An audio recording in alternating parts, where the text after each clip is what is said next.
Hi, everyone. FYI, this episode of SilviCast is being recorded virtually. It is a pandemic after all, so please excuse any funky audio issues. You know what I mean.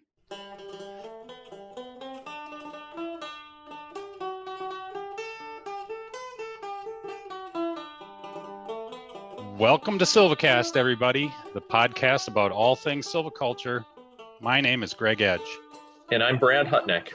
And we are both silviculturists with Wisconsin DNR Division of Forestry and your host for today's show. So, Brad, how was the weekend? No, it was good. It's turkey season, so you know me, it's turkey 24/7, or at least, while legal. I did get a turkey, so nice. Smoked turkey breast is back on the menu. How was your weekend? Well, let me tell you, we have this new puppy, Watson. Which you're going to rename Edgar, right? No. Because Edgar Edge, I know that would your be preferred name, but no. Eddie, come here, Eddie. All right. It's going with Watson. All right. He's a Brittany. He's 6 months old, and he's just full of it.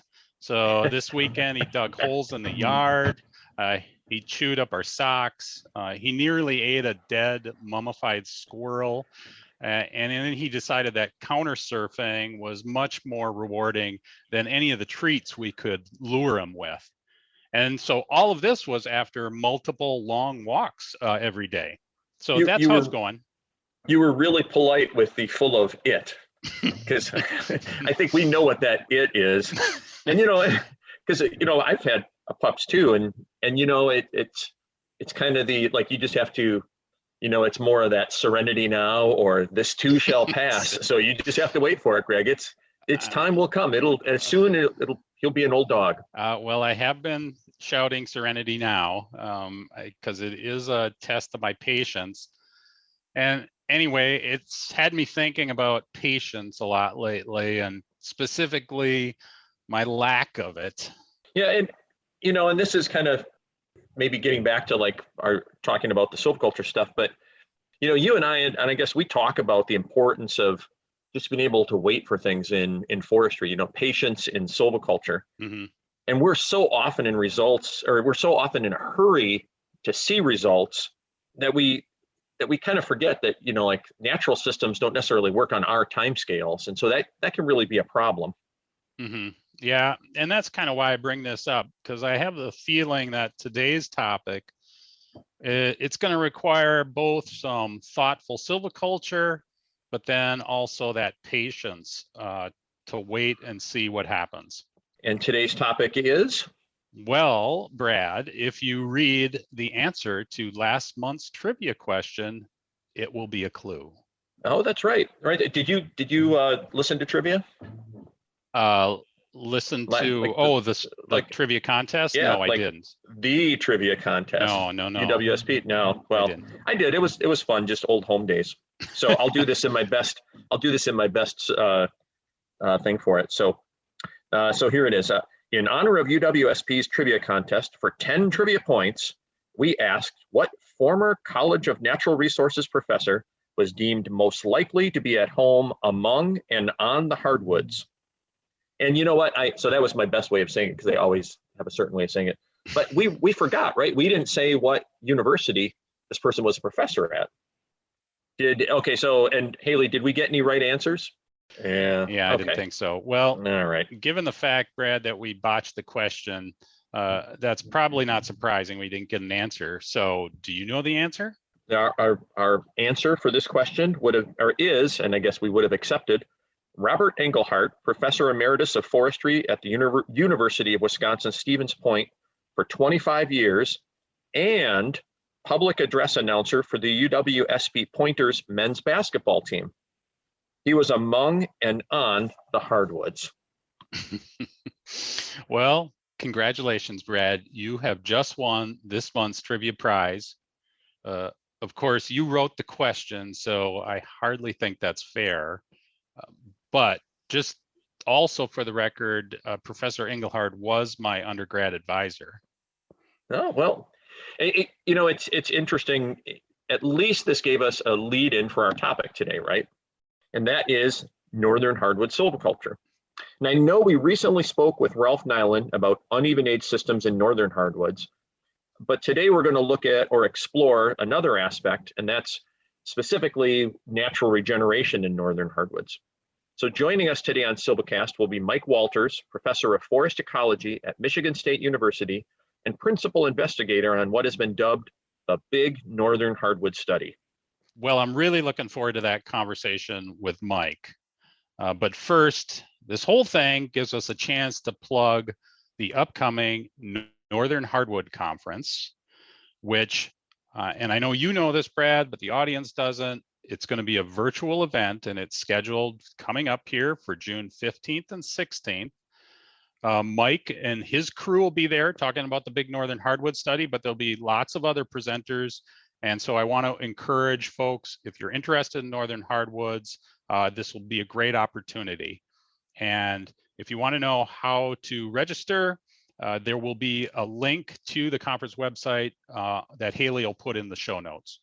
Oh, and by the way, registration closes on June 8th. So there's that plug. So with that, a word from our sponsor. So today's episode of SilviCast is brought to you by, drum roll please, Arbogast Q-Factor Industries, makers of the original Jitter Q and Hula Q, guaranteed to catch fewer fish next time. Yeah, but they keep getting bigger. But you really got to have some specialty knowledge maybe to figure out that sponsor. Fishermen, foresters, it all starts with that. They'll be fine.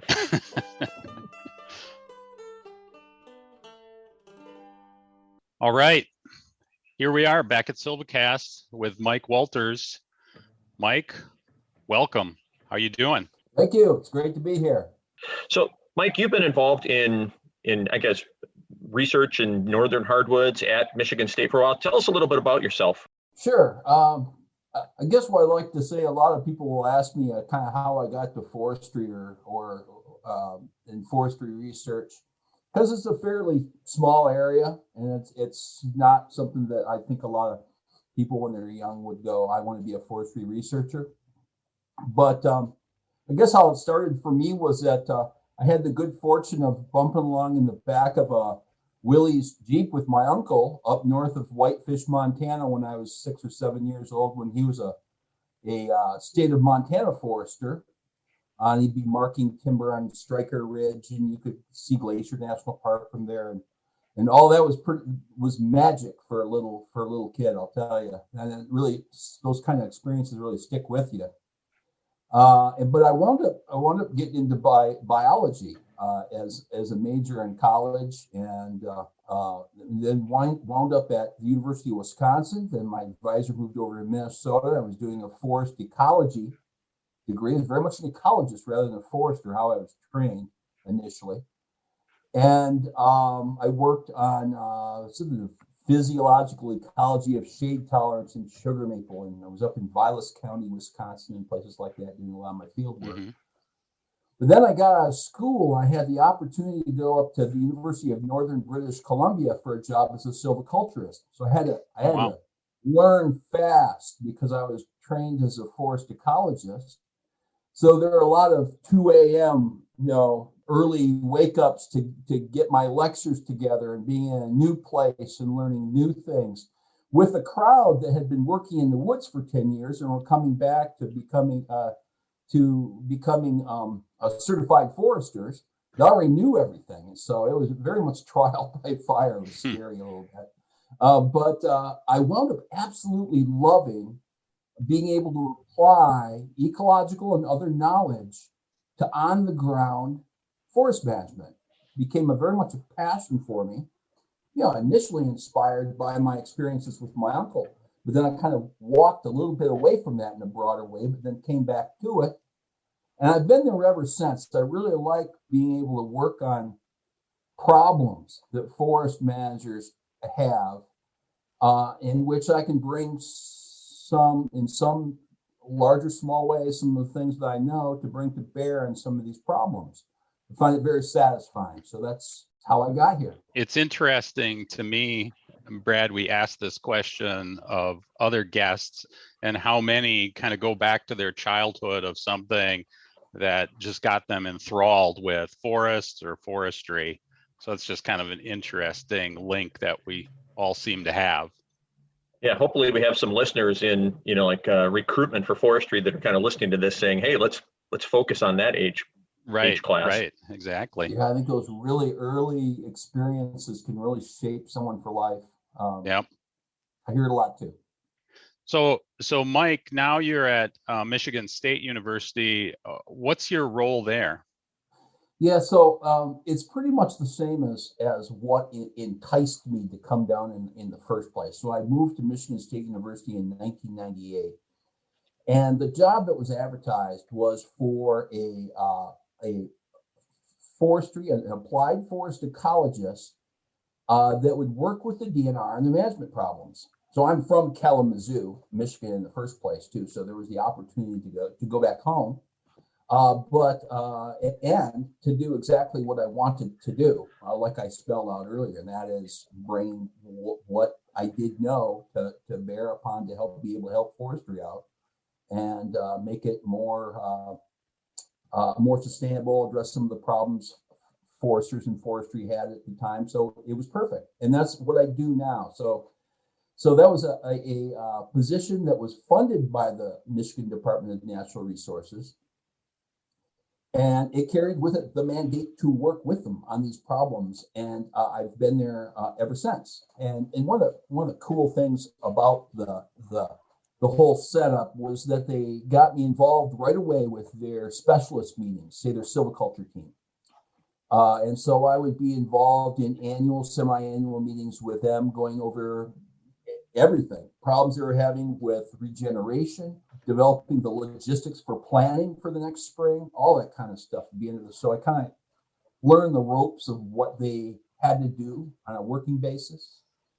And then I had a couple folks take me under the wing, get me out, and really look firsthand at some of the problems that they had. And they had and have several, the big bubble of red pine availability with nothing coming in behind it to fill its one that was interesting to me, and there's several others, but the one that really resonated with me was that there was a realization among foresters back then that they're really having problems. I mean, that's nothing new, that they're having problems regenerating northern hardwoods and selection systems.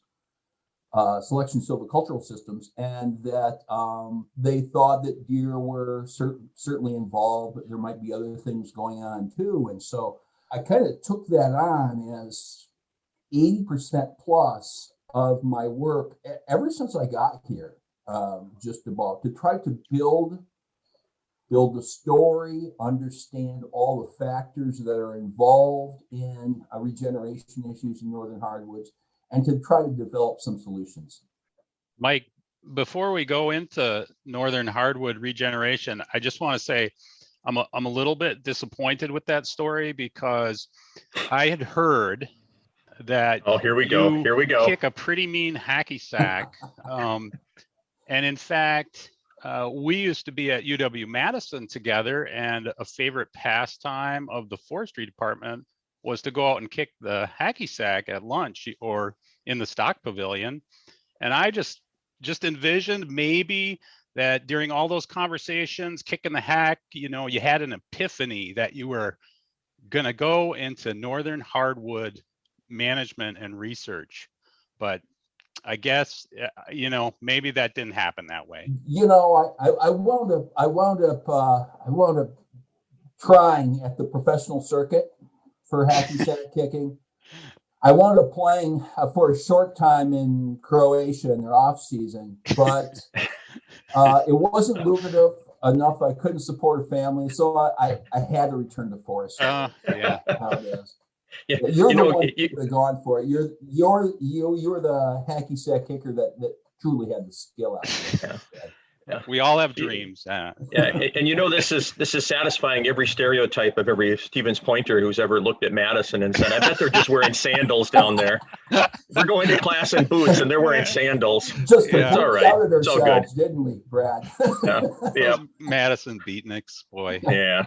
But so, like, and it was really interesting looking through the papers you had, and it was kind of cool. You mentioned that close interaction with managers, because it seemed like, as I was reading back, like, we read a lot of papers and we're like, oh, this is going to be cool. And then you get done with the paper, you go, that's really cool. I'm not sure how I'm going to use it. And it seemed like when you get done with your papers, you're looking at actual problems and then maybe pointing forward to potential solutions or other things that go with that, which I found really interesting. Well, we try. I got to say, it kind of goes back to when this wound up, when my career really shifted, when I went to the University of Northern British Columbia and wound up being their silviculturist, is that I really tried to absolutely prioritize end users as my audience after that. Now, that's not necessarily always easy to do, and it's a sort of a lifelong commitment to getting on the same page in terms of priorities and even language, communication back and forth. It can become a challenge for publishing sometimes too, because that's not always rewarded to push something that has clear, straightforward application out there. But it is what I wanted to do, and I had the luxury of, because of the arrangement of my position being supported by the Michigan Department of Natural Resources, of being able to do that in a university setting. If that, so just fortunate for where I'm at. Mike, you already mentioned this, and I know, Brad, you and I hear this all the time about these issues and concerns about inadequate regeneration in northern hardwoods, whether that's just low numbers, not recruiting into the canopy, or poor species diversity. And as Brad mentioned, you've done a few papers on this subject. Can you just kind of elaborate on what do you see as what are some of the major problems that is causing foresters to observe this? Yeah, there are several, and they kind of all conspire negatively on regeneration. I think I sometimes phrase it in terms of the legacies of past forest management and wildlife management have kind of, to some degree, got us in this pickle. And the problems with regeneration, I should say, also aren't everywhere. Right. There are certainly places, and I get told that by the foresters in those places too. They'll say, "We don't need your stuff up here. We're doing just fine." And they're right. They are. I mean, there's some places in the Lake Superior watershed where they're mostly able to regenerate a mix of species dominated by sugar maple, which is what they're trying to do. But I often describe it, these problems that we have over large extents, not everywhere, but over large extents, come from a combination of factors. So the legacies of forest management is that this either selection, single tree selection, or thinning of stands, kind of depending on how they're viewed and what their origins are, even aged or uneven aged, has been practiced since early 70s, approximately, and have taken on various permutations too. There's like a timber stand improvement for a while and single tree selection, but by and large, what it's the commonality amongst those practices are selecting individual trees dispersed to the stand, harvesting them, and more or less using, say, an arbogast guide to try to get you at uneven diameter and hopefully age structure in stands, and with the notion that you're regenerating sugar maple in the small gaps that are created by the removal of these trees and other shade-tolerant species. There's several things that the period of exploitation first in forests, and then management, including single tree selection, have resulted in their legacies that have discouraged the regeneration of several species, including sugar maple. One of those is that instead of trees left to die in the woods and become coarse woody debris in the understory, there's not much in the way of coarse wood in a modern managed forest. And we use harvest equipment now that's fairly gentle. Oftentimes we're there in the winter with equipment that's a little more gentle than what they were using in 1910. And it's left little in the way of mineral soil substrate results from harvesting. There's little coarse wood, and so there's not a lot of opportunity, especially for small seeded species, to get started in these forests. And so you don't see a lot of them because, again, these practices have been going on for a while. So there's little in the way of yellow birch seedlings, hemlock seedlings, and things like that in lots of northern hardwood forests. So that's one thing, lack of substrate. Another is that, especially during the period of exploitation, but also during sort of the TSI, timber stand improvement era, is that lots of species were pulled out of the forest. So there's local seed availability issues for several species. I think I've seen estimated by a student of Mladenoff's, that paper that goes back a ways, that hemlock is about 85% less abundant in the overstory than it was prior to European settlement. So in lots of forest stands, it's essentially locally absent. So there's seed source availability issues in lots of stands too. They've certainly been pushed over time towards higher proportions of sugar maple in the overstory, less diverse overstories, basically. So there's another problem. Now, to get to the couple that I think have the strongest impact on the regeneration of a broad diversity of species in northern hardwood stands, small single tree selection gaps have been prioritized for a while. I think you guys are probably cutting larger gaps in your forest now in Wisconsin. We are in Michigan as well. Mm-hmm. But that went on for some time. So that's going to promote only shade tolerant species. Combine that with unprecedented high deer densities, probably erupting in the 1940s or 50s in your area and same around here. They've been high ever since. The combination of single tree selection and high deer populations is a particularly bad one. And so what you're left with, you have all these filtering processes. First of all, you don't get some of your small seeded species because you don't have substrate for them to get going on. So you're not even getting seedlings for those. You're certainly not getting seedlings from things for which there's no local seed sources available. So you're down maybe in any particular stand another couple of species you might otherwise have. Then you're cutting small openings, so you're likely to recruit only shade tolerant species in those gaps up into the overstory. But you've got a lot of deer, so all you're going to wind up with are your larger seeded shade tolerant species that the deer don't care about. That kind of sums it up in my estimation. Mm-hmm.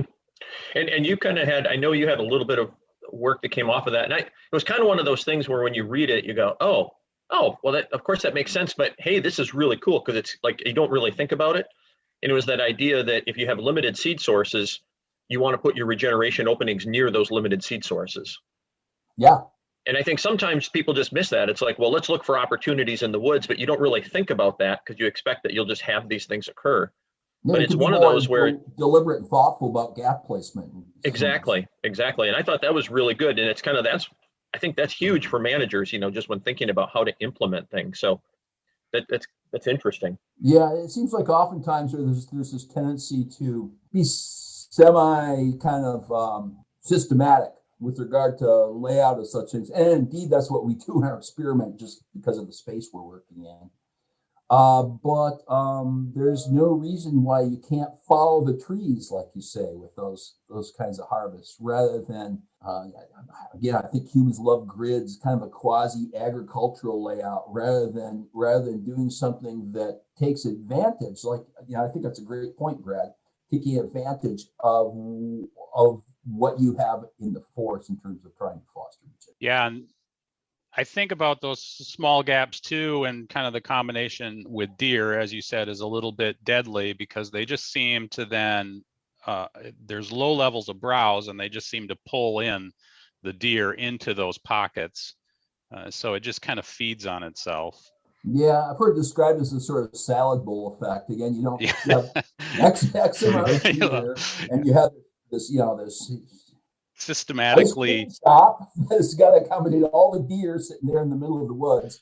So it focuses them, and plus trees don't grow super fast in those gaps either. And trees are at risk from the time that mostly they're about about 10 inches tall up to breast height. Well, if you're growing slowly, you're in that zone a long time. Yeah, if you're a hemlock, you're there forever. Yeah, it's like figure maybe they're going to get lucky over the next 10 years and make it through to the point. You only need one deer per square mile if it's going to sit in that zone for 50 years. Yeah, exactly. Mike, you've done some other publishing looking at that gap size, and as you said, we have this issue with the small gaps, but also creating larger gaps doesn't always necessitate getting the right species that you want to get. So we have sort of these assumptions going that we make a larger gap will increase light and it will generate more species within it, more variety of species, but we don't necessarily always see that. Mm-hmm. So is that assumption that we make bigger gaps and we get more diversity wrong, or what are we seeing with the issues with that?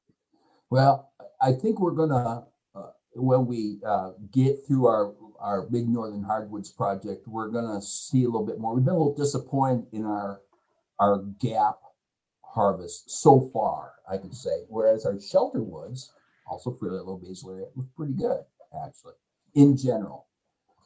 Don't take that home. I mean, that's basically a researcher's observation, which 95% of the time is wrong, but rather than hard data.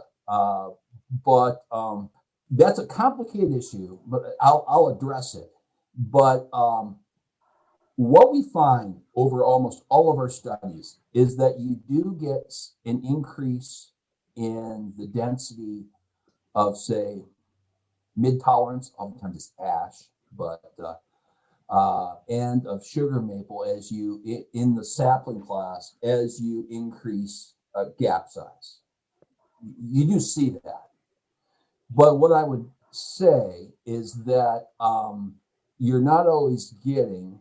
Well, it's very highly variable, despite the fact you see a positive relationship, and despite the fact that you have some increases, you're not. They're not always densities that you want for management. They're too low still. And what we've also so across our studies, most species increase their density with decreasing basal area in the overstory. We see that. We've seen that from Megan Matonis' work in 2011 all the way through a paper I'm working on right now on stocking, where I put species in groups. That shows up. But what we had this controlled experiment in Emmett County, Michigan, right there, and where we fenced, didn't fence gaps, and the gaps went from single tree removals up to close to an acre in size. And what we found was that we were not recruiting high numbers of the more tolerant species that would have been sitting in the understory as advanced regeneration, and including some of the mid-tolerant species like red oak is the same thing. Species that have slow juvenile growth rates and wind up depending on being there as advanced regeneration to then take advantage of when a gap forms. Those species I would suggest are almost obligate advanced regeneration species because of their strategy. So again, they sit there for multiple years and then hopefully take advantage of an opening. But it really requires that they're there already, because then they can bolt, then they can go and reach, by bolt, I mean, grow fast, reach the overstory, right, when the opening happens. If instead they're just there as small seedlings, the jungle of rubus, blackberry, and all sorts of crud like that comes in there and creates a pretty shady environment for the small seedlings. In short order, most of them die. But the wild card here, and what kind of precludes those species, I think, and this is based on my controlled experiment, a field experiment in northern Michigan, a couple sites. It's about it. So it's not, I wouldn't say this has been done across the resource, and that's what we're trying to do now, is that the deer are eliminating that larger advanced regeneration, knee high, a little less than knee high, that you see in a lot of stands where sugar maple's doing well. See up near the Lake Superior watershed in the UP. And the deer eliminate, so it's not there to take advantage of the gaps when they form. So what does take advantage of the large gaps when they form are things that can establish two things: things deer don't eat, and seedlings of fast-growing species that establish right after the gaps form. They're able to grow in that tangled crud of rubus and other stuff that the deer like walking through about as much as we do, not very much. And so we're finding things like paper birch, aspen, some yellow. Now these are planted and naturals in these gaps. Yellow birch, paper birch, aspen, things like that will get started in those larger gaps, half acre and larger, because they're able to keep up with the shrubs. But there wasn't much in the way of advanced regeneration of things like sugar maple and oak and other kind of slow growing species as juveniles that rely on doing that some way or another, that wound up being successful in those gaps. Some sprouts, some things that got ran over and sprouted during the logging operations wound up punching through that, but not much in terms of it. There just wasn't much advanced regeneration, again, because I think it's eliminated by deer. To take advantage of that new change in resources. Brad, it sounds like a similar discussion we had around oak management in terms of the importance of developing that advanced regeneration. So what I hear you saying, Mike, is light is important, but it's not the only factor. So if you make these large gaps and you don't have that well-established advanced regeneration, then you're really at a competitive disadvantage for a lot of your regeneration. For some of those species, and for sugar maple, yes. Yeah. And I suppose then the trick is getting that combination of, because in a lot of these situations that and I've heard that called like instead of a seed bank, the seedling bank, right? Mm-hmm. So the trick is to get a diverse seedling bank, or to get species established with that seedling bank. So if you're looking for diversity in the long run, so that in a way that kind of leads to mapleization if you don't take into consideration that you want to get these other species in by doing other practices too. Yeah. Yep. Yeah. No, that sounds really familiar. In fact, Greg, I was going to say we've seen that in a lot of places. A couple of years ago, we had, I think it was 2014, we had a seedling crop across from Milwaukee to Bayfield. Every woods you went into was full of sugar maple seedlings. And what was really instructive is that the woods were full of seedlings. The gaps that we had created weren't, because there was already something there taking their place. Yeah. Yep. We've seen the same in our post-harvest surveys of our northern hardwoods, Brad. Yeah. Same pattern.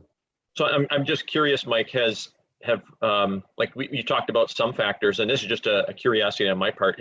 We hear a lot, or starting to hear more about worms being an issue. Have you guys, has that come up at all in some of the stuff that you guys have looked at? Yes, but no, I guess. So we have a wildlife student and professor, Gary Roloff, highly involved in this project. He and I are partners. He comes from the wildlife end.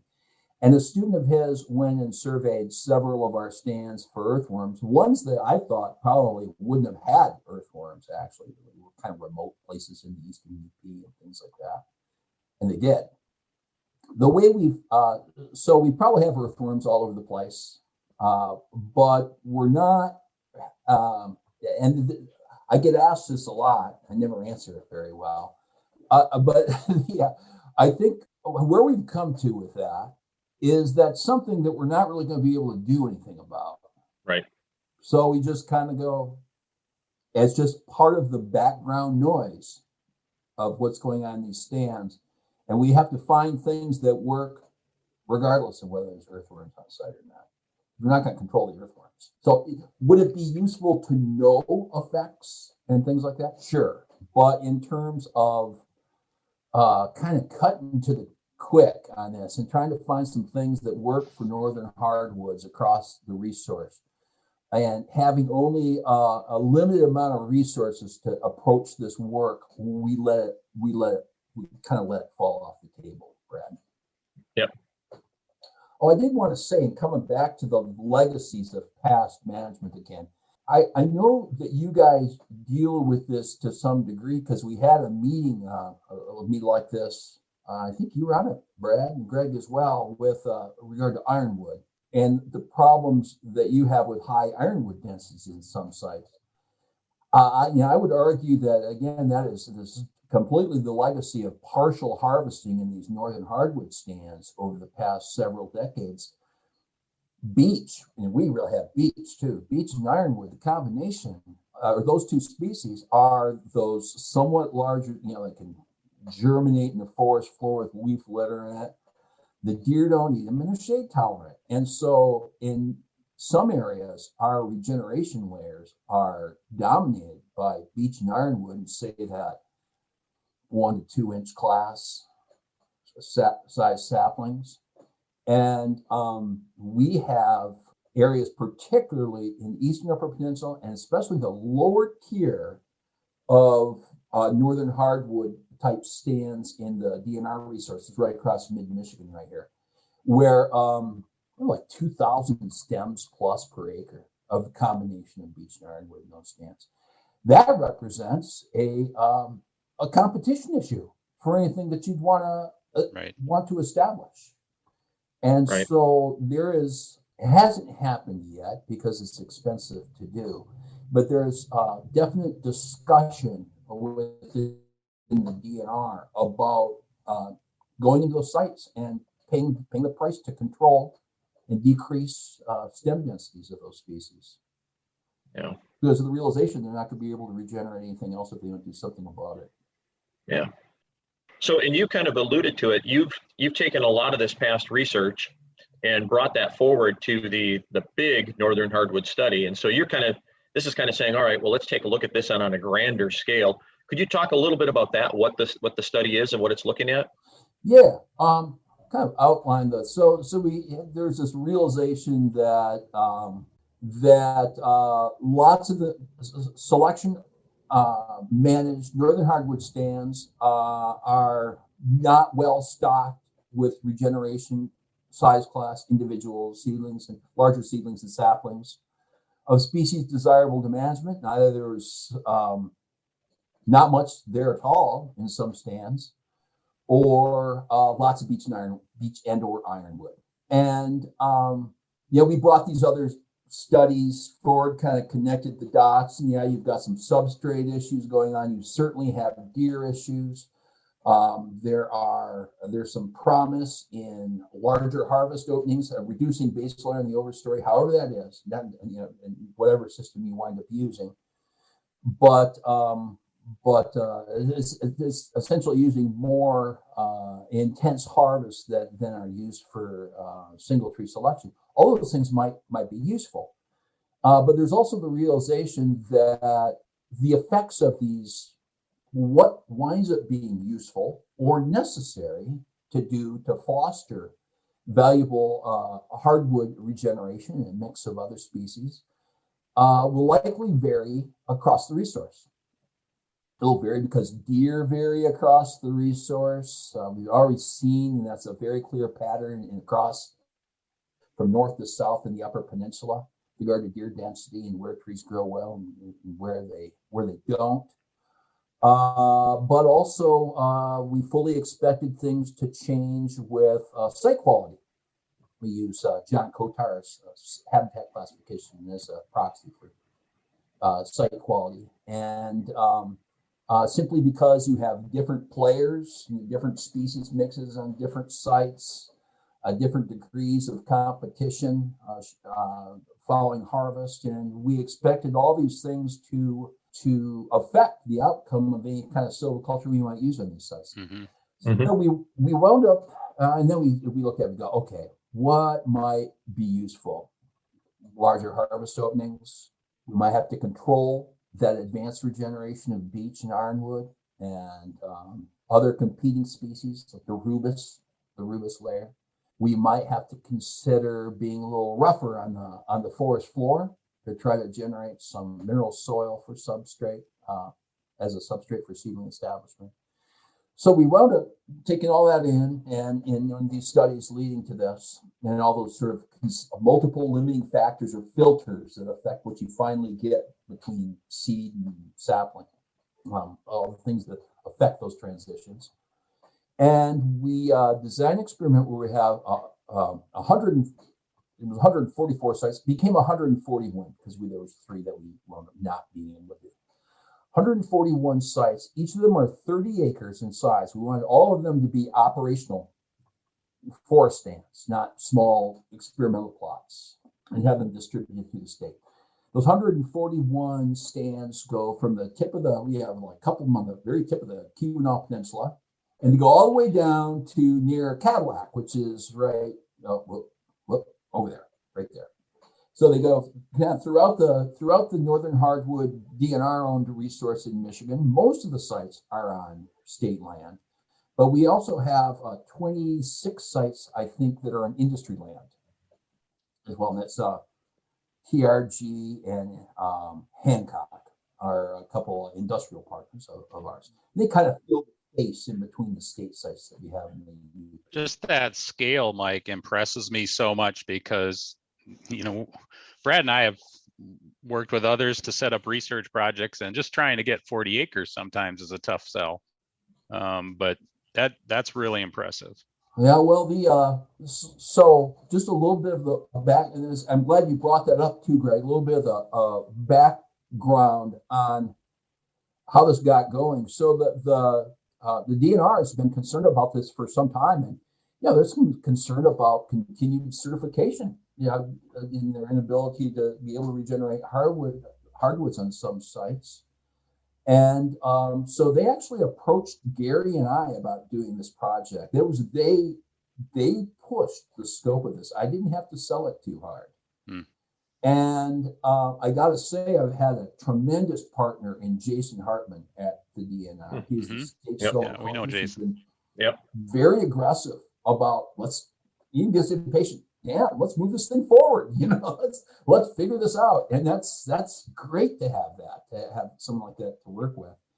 So we they really pushed that. So they wound up approaching Gary Roloff and I, and what was really unusual about that partnership is that is a partnership from the get-go between wildlife and forestry. And as I'm sure you know, that relationship between those two, and because of the deer issue, isn't always lovey-dovey. Yeah. And yet they said, and we approached it from this standpoint. Okay, now you've told us for the last several decades, as the wildlife we're talking, that we need to decrease deer densities, but really people want the deer out there. They want to see deer, they want to be able to hunt deer, and it's probably politically unfeasible to see that happen. So let's all figure out a way to manage northern hardwoods, use the silviculture that we need, with the understanding that there's going to be some deer out there, and show us and sort of the notion or idea that there might be you might have to use more intensive silviculture or more silviculture that hasn't been used much before in northern hardwoods to get that done in some areas where there's some higher deer populations, and maybe some areas where it doesn't work at all. And then you have that conversation about what do you do with the high deer densities? Do you manage for something else? All that sort of stuff. But understand how that works across the resource is important to figure out. So what did the treatments look like in these? Yeah, so we have these 141 sites across the state, and then we distributed 4 different overstory treatments, and then 2 different understory treatments. One understory treatment, and 1 overstory treatment on each site. So applied to 30 acres. So, and the overstory treatments are first business as usual, and that would be single tree selection with some small gaps, be like 0.17 acre gaps, something like fairly small. And then, so because we wanted to compare these newer or not often used approaches for managing northern hardwoods, at least in this part of the world, to what's being done now. So a quarter of the sites have single tree selection and a small group selection gaps in them. Another treatment is medium to large group to patch cuts dispersed, in which about 40% of the 30 acres is taken out in discrete gaps of various sizes. Then we have a shelterwood system in which we reduced basal area to, what we were shooting for was 50% overstory cover. Mm-hmm. And then we have a seed tree system in which we have about 10% overstory cover on sites. And those are the 4 overstory treatments. And then we split those into 2 understory treatments. One of them was to leave smaller trees, essentially leave the pulpwood mostly, with tops all crissy-crossy in the understory to deter deer herbivory. And the second one was to wait. We just did this last summer. I had to wait until the vegetation reflushed following harvesting. And that was to apply herbicide to the understory, anticipating that we would have a problem with both rubus and with ironwood and beech saplings on many sites. Herbicide first with and then go in and scarify sites. And we use dozers to do that on some sites, and we use a disc trencher on others. Use disc trenchers in particular in the more open seed tree systems and shelterwoods. Mm-hmm. And it's done via a mixture of contractors and DNR personnel. Yeah. So those are the treatments. We actually went out. So in 2016, myself and crews went out and did boundary work on all the stands, painted all the stands, set up all the treatments. And then the DNR came in and they administered the sales. We got all the sites marked by January of 2017. Then we got all 141 stands harvested the winter of 2017-18, really fast. Mm-hmm. And then we came out the following year, the year after that, and got kind of what happened measurements as a result of the harvest. And then we were out this last summer doing browsing surveys across all the stands. Well, and how long do you envision the study going on, Mike? Yeah, we've got it set up so that it's 10 years following treatments. And based on, for some things like little teeny hemlock and partial harvest situations, that's not long enough to get recruitment. But for most species, in most treatments, the idea, the philosophy was that you would have, or certainly ought to have, free to grow stands, free to grow regeneration at that point in time. And what I mean by that is saplings taller than about breast height. Mm-hmm. That have gotten past deer and past most deer problems and most shrub competition problems in height. And then you can say we did or we didn't. Now, certainly there'll be some longer term dynamics than that, but geez, just getting the DNR to commit, and they were, it looks like they have, like they're going to be committing here soon financially to that the rest of the time, the next 6 years, basically. So maybe we're a little too early in that timeline to tell, but are there any kind of preliminary observations that foresters might be able to take away from this? Yeah. A couple. It is too early, by the way. That's exactly true. Yeah. So anything I say will probably be wrong. We'll put that big caveat on there. Yeah, but that's never stopped me from talking. Yeah. So I'm just going to go for it. Yeah, it doesn't stop us either. Yeah, some things that have been interesting about. So we did find that, because we run around, and I should have mentioned this too. So we're doing all these vegetation measurements, and we have it set up such that we do sort of our initial responses, and what got creamed in harvesting and young seedling establishment in the forest. Then we do the browsing work, and then ultimately down the line, we're going to look at sapling recruitment, right? 5 and 10 year surveys is what we're doing. At the same time, before harvest and following harvest, we did deer pellet counts throughout all of our stands. And we weren't able to do all our stands, but post we were. Then Gary Roloff's student, Melissa, has cameras out at 60 of the stands, and she rotates them amongst stands. And so we're actually able to look at deer use of the stands following harvest, as a function of these different treatments and where you're at and what regional deer densities are like and all the rest of that stuff, which is pretty darn cool, because one of the ideas that we had is that we're going to be able to punch seedlings through the deer in some of these harvests in which we left less basal area, because access is tougher for the deer. They're overwhelmed by all the vegetation, all that sort of stuff too. So if we actually we are able to quantify deer better than pellet counts do, because pellet counts are pretty rough and ready, that we could be in pretty good shape to say things about that. So things that we found that are interesting so far. So we did these browsing surveys this last summer, and the browsing surveys are definitely going to get us tighter data than the pellet counts do. There's no doubt. I can already see that from doing some preliminary work on the data. I was surprised, maybe I shouldn't be, but I was, if I were more of a deer biologist, but I was surprised at how much browsing we saw in early summer on the trees. I had thought that, and I know that like with the evergreen conifers, they're getting those like right as soon as the snow come off them, if they're small and things like that. But they're really nailing the brand new growth on the hardwoods out there in early summer.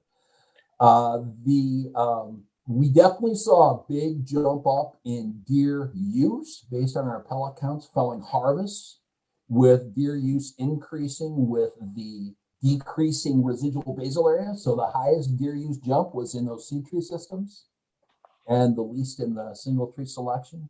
But again, we're hoping that the jungle of vegetation overwhelms their increase in the use of those places. Yeah. Other things we've seen that are deer eat everything except for beech.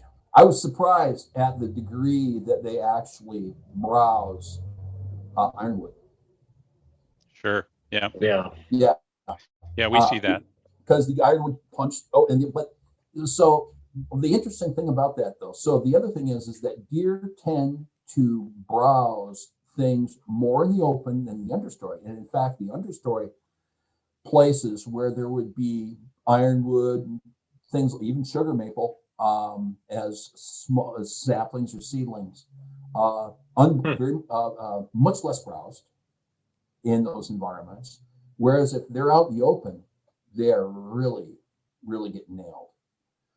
And how the story that seems to be developing is that some of these species, then, and same with black cherry, gets nailed out in the open. And yet species like black cherry and ironwood, lots of them resprouting from small saplings, are able to win the height race with the deer despite being browsed hard. Mm-hmm. That's how they do it, basically, not by being avoided by deer. I was going to say with this, it sounds like with this study, you're going to have not only, so we'll have wildlife interactions. I'm imagining maybe there'll be some other wildlife things that you'll see in this.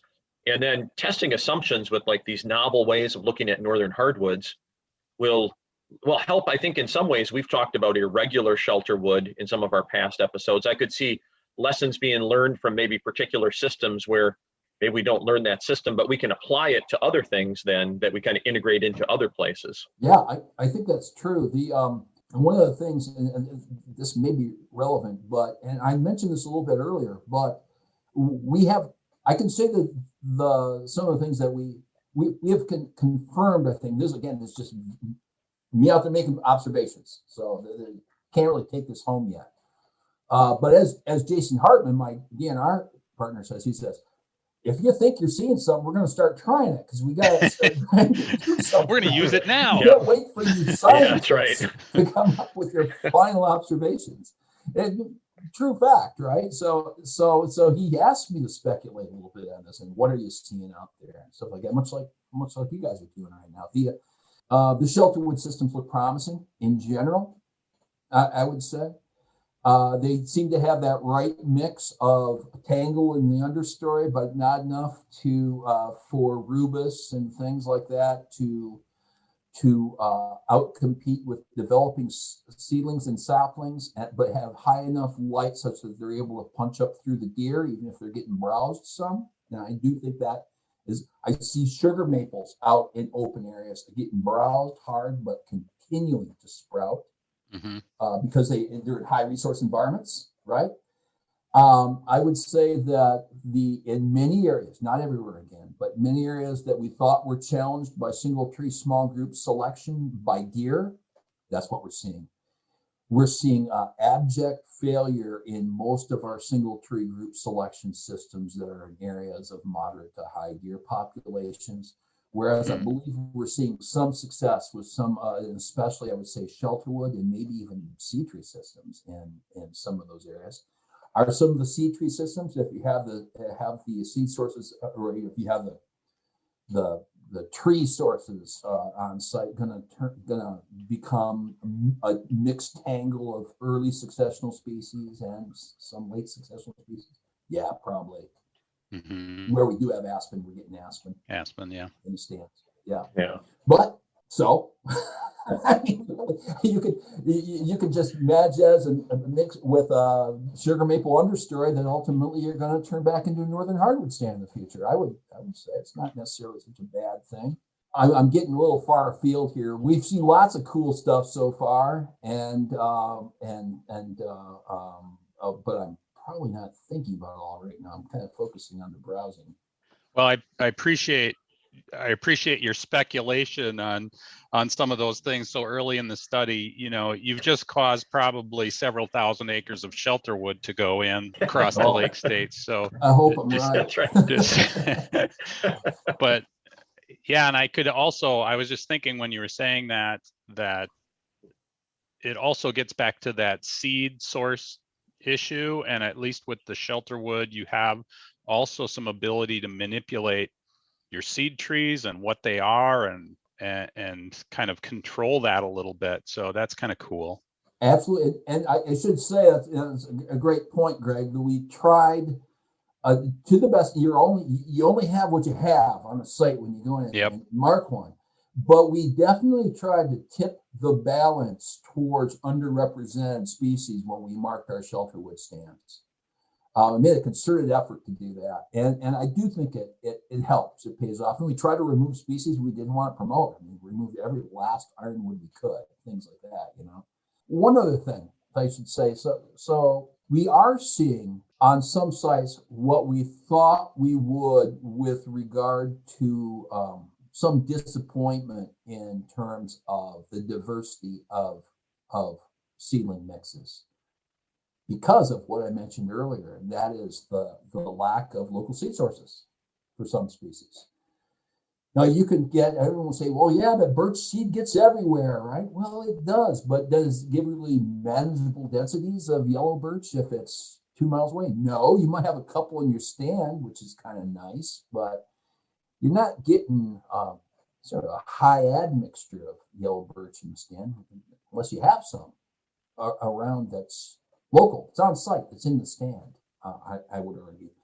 So we have been seeing regeneration that is from seed, that is, it's mostly sugar maples, young seedlings, but not very high mixtures of some of these other species. And that did inspire us to go out and seed several stands this spring to look at the kinds of things that we might be able to do to overcome that other limitation on diversity of desirable generation on sites. And I imagine you'll be able to take lessons as you learn more from that. That'll have application in lots of places, like maybe adaptation for climate change or things like that. Yeah, absolutely. And in fact, we in my graduate student, Evan Ferranosi, is out there as we speak. I'm helping him kind of in a royal sense, but he's out there. He's out there camping in the woods right now, putting these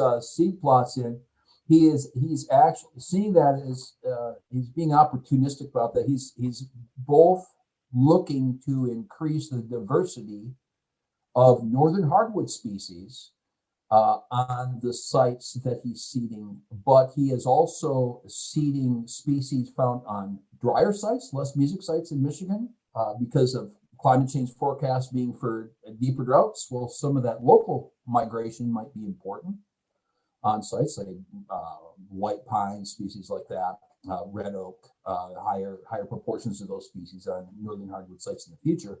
But he's also moving up some species that are distributed further south and seeing those on sites as well, including some more southerly distributed hickory species. Lastly, and this is just to advertise some of my other students' work, Catherine Henry. Catherine has actually gotten into 60 of these stands, 60 of the 140, and she's done all this tree cookie work to look at stand ages across sites. She has like 2,000 cookies or something like that. She's legally blind now after looking at all of those. But what she's done with most of the sapling class individuals. She sampled them down to 2 inches in diameter. Average ages for stems that are 2 inches in diameter. These are all sugar maple stems, by the way. 50 to 75 years. Wow. Not good. Yeah. They've been sitting there a long time. Yeah. And Mike, I know we have a number of your students and collaborators and yourself presenting coming up at the Northern Hardwood Conference here in June. So that's just a little plug to actually get more information on the Big Northern Hardwood Study. And I know today here, both Brad and I, we could talk with you about this for a long time. And so we'll probably have to run into our time limits here, or Haley will give us the big hook off the stage. But yeah, so that was a plug for just kind of people can tune in and hear some more about this. And I look forward to this study going further, and more information and more conclusions coming as we see these stands develop. Well, I'm so happy to be able to share this with you. I did want to say just briefly that we're going to roll out lots of new stuff at the Northern Hardwoods Conference, and that includes all the age distribution work that Catherine's been doing in the stands. We've developed some stocking guidelines for various values in Northern Hardwoods and look at the factors that affect stocking in Northern Hardwoods pre-harvest, using our pre-harvest data. Melissa's going to present a lot of her deer camera work that she's been doing across years. Then Evan's going to present lots of his browsing results that we worked on all last summer. It should be really interesting, and we really look forward to talking with you all about it. Well, hey, thanks, Mike, for joining us. It's been really interesting today. Yeah, this has been fantastic, Mike. Thank you, Brad and Greg, and have a great day. And keep practicing that hack. Keep the dream alive, buddy. I'm back on it. You've inspired me, Greg. Thank you. Okay. See you later.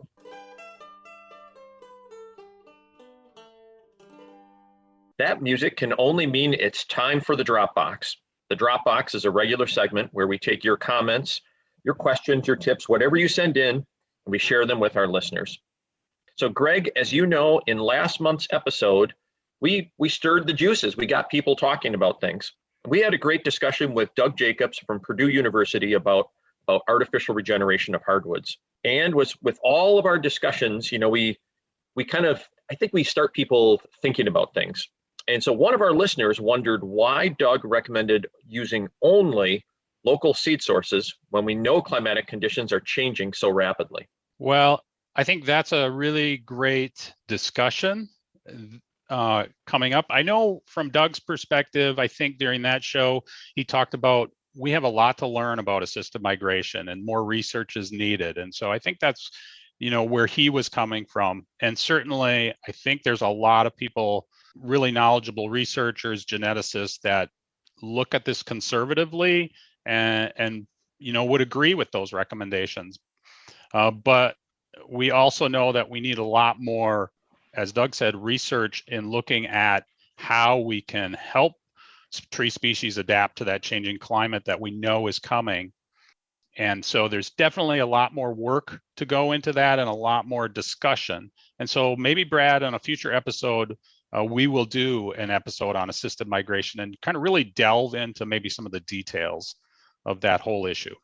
We've both had questions about that, and we've both been kind of faced with that question. Should we be moving things right now, or should we be waiting, or how do you approach that? So I agree. I think it would be a great topic. So yeah, let's do it.